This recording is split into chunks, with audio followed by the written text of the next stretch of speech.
The goal of this tutorial is to use JSD's automation engine to add a second form to a request, after the request is created through the JSD portal.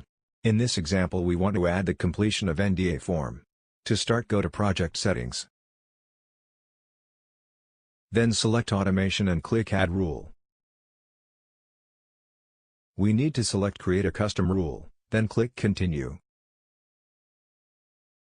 Select the issue Create Trigger and click Add.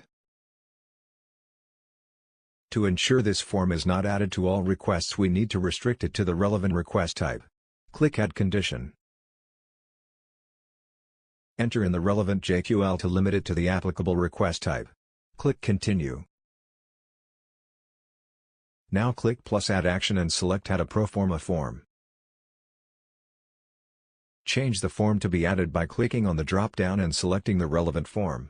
You can also set whether duplicate forms are allowed, and whether the form should be set to external, which means it will be visible on the JSD portal. Finally, add a title and description to the rule and click Save.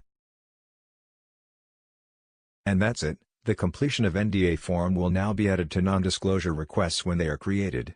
JSD automation rules like this can make it much faster for your teams to process their requests and follow the correct procedures.